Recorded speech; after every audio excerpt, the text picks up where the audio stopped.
La dinámica económica mundial a partir de la década de los 80. Para América Latina, en 1978 y 1981, el intercambio de mercado internacional para sus exportaciones generó una dotación de créditos internacionales, especialmente por parte del sector privado.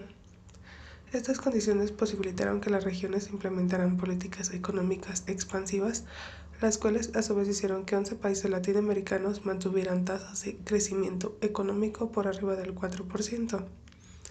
El peso de las cargas financieras debido a la deuda externa aumentaron por la elevación de las tasas de cambio monetario, que fueron depreciaciones y devaluaciones, como el alza a los intereses bancarios en el sistema financiero internacional.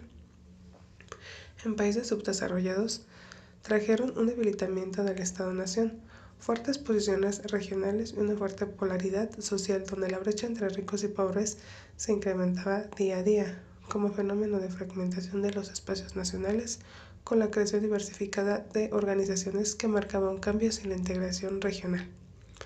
Con la crisis petrolera se estableció una flexibilidad al modelo para el desarrollo con una gran cooperación de capital internacional.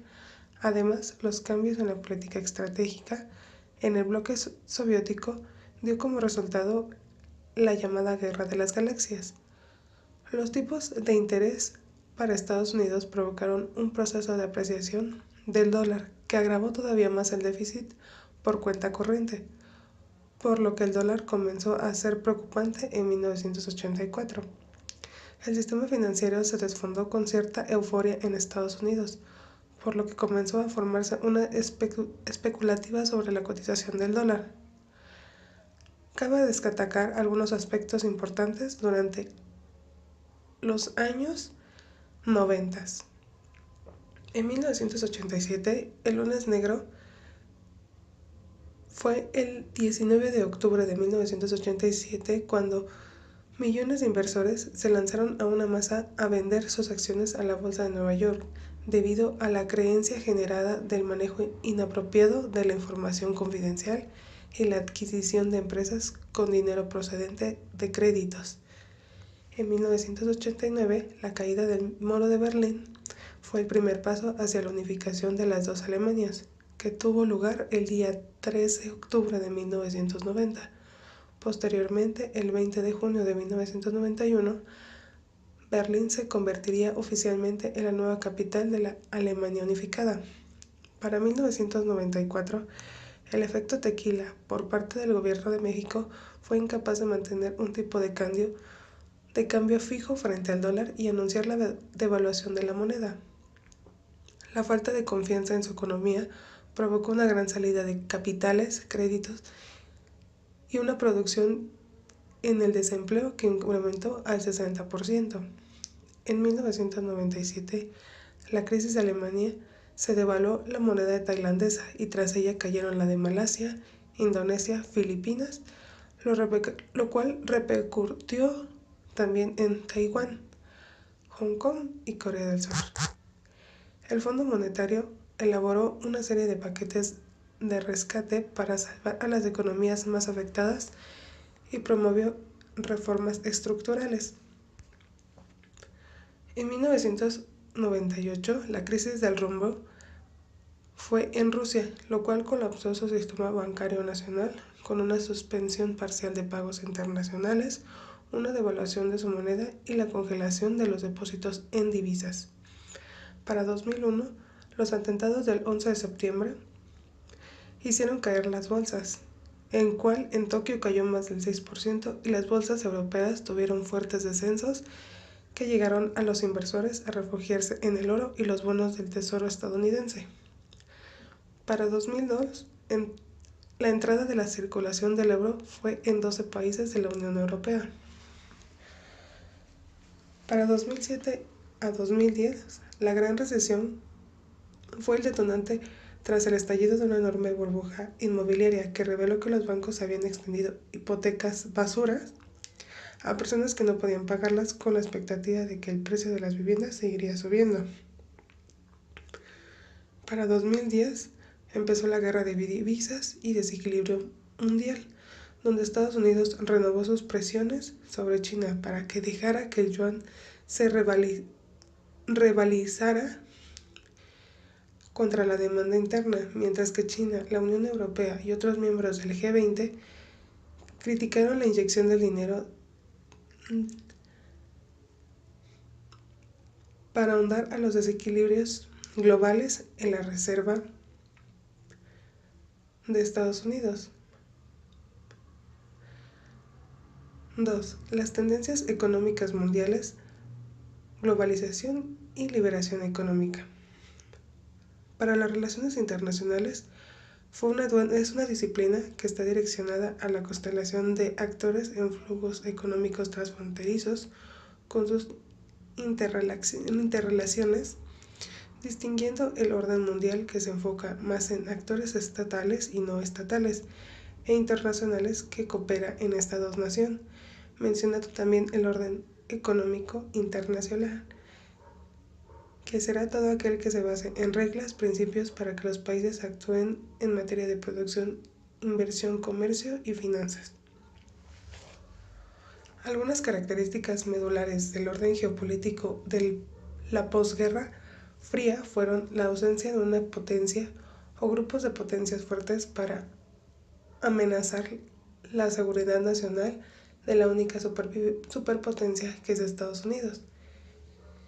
Reafirmaron la supremacía militar, la tensión entre las fuerzas de integración y la fragmentación, como el conflicto con un mundo unipolar. Para Hans existe un mundo no polar, como consecuencia del surgimiento de otros actores, siendo así el producto de la globalización que nos direcciona por no polaridad, que va en el incremento de flujos y transacciones que tienen lugar en los gobiernos nacionales, las cuales fortalecen capacidades en los actores no estatales, convirtiéndose en un desorden no polar. En el orden mundial alude el manejo del poder, la formulación e implementación de leyes, dando la creación de organizaciones internacionales que van de la mano con elementos clave en estructura, modo de gobernanza y forma de legitimación, dando como resultado un mundo poblado con regiones, con megaregiones, con actores dominantes en una línea de argumentación con las nuevas formas de socialismo, capitalismo y economías planificadas, contemplando que los estados-nación pueden crear entidades regionales y organizaciones internacionales con la aparición de grandes entidades multiestatales que desplegaban agencia e iniciativa, surgiendo la tríada de ellos en Europa Occidental, Norteamérica y Asia-Pacífico. Para Ferguson, el modelo de auge y declive indica a los imperios más grandes con una autoridad central nominal que cada gobernante determina una función en su red de relaciones económicas, sociales y políticas. Como resultado de ello es una potencia mundial donde un Estado tiene la capacidad de influir en acontecimientos y condiciones, ya que ejercen una influencia por medios económicos, políticos, diplomáticos, militares, ideológicos, regionales, religiosos y culturales, lo cual se ve reflejado con la Paz de Westfalia, donde se sentaron las bases para la relación diplomática entre estados, lo que ocasionó que las economías emergentes sean ineficientes y dependientes de la industria, frente a los servicios, con intereses en la necesidad de evitar un desastre ambiental conducido por políticas y prácticas más sostenibles. De acuerdo con datos de la OCDE en 2011, se confirma que las economías emergentes han obtenido mayores índices de la población con desigualdad. Ontiveros argumenta que la renta media del 10% de la población más rica es aproximadamente 9 veces la equivalente al 10 más pobre. Por ello, la desigualdad ha aumentado incluso en países que se consideran tradicionalmente igualitarios, que son Alemania, Dinamarca y Suecia. Una vez entendido la desigualdad, en muchas naciones se ha tratado de resolver en Naciones Unidas dentro de la agencia global llamada Objetivos de Milenio, la cual no se ha llevado a cabo. 3. Nacionalismos emergentes. El nacionalismo es un conjunto de creencias que un determinado grupo de personas tiene sobre un sentido de pertenencia a una nación, A diferencia del patriotismo, este requiere una postulación clara y tendiente a la acción.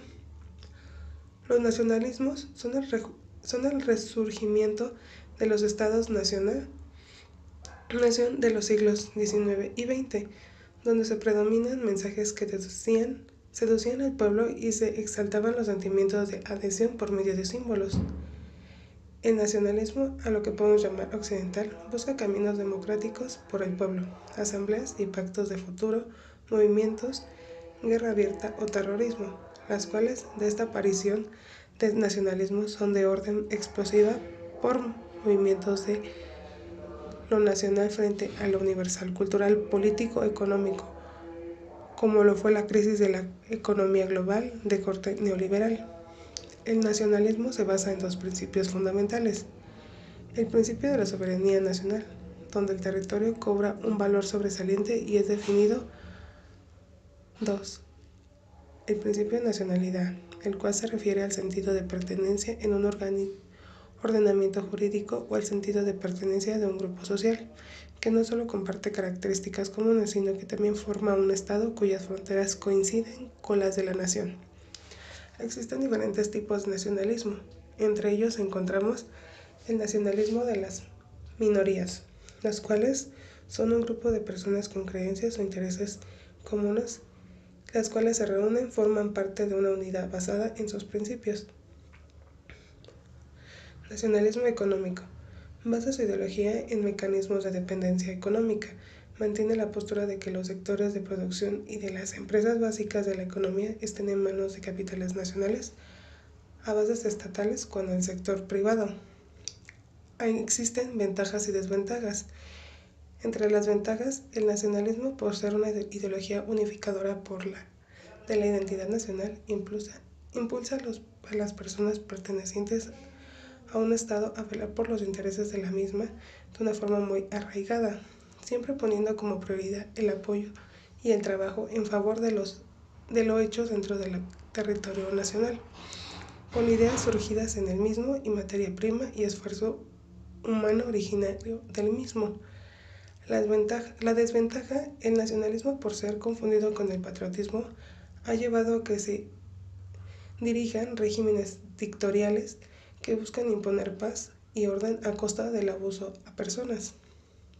Es por ello que el nacionalismo es una ideología que apega a los sentimientos de los individuos y borra al ciudadano, dicta la cultura y manipula las emociones con actos nacionales y praxis de símbolos excluyentes. Es por ello que el nacionalismo mexicano es considerado como uno de los nacionalismos que, a pesar de las grandes diferencias ideológicas, raciales, lingüísticas, económicas y políticas, coexiste y conviven en el México actual. La federación del país se ha mantenido unida en un concepto propio de identidad nacional que está matizada por el federalismo, la lengua española y la igualdad de derechos.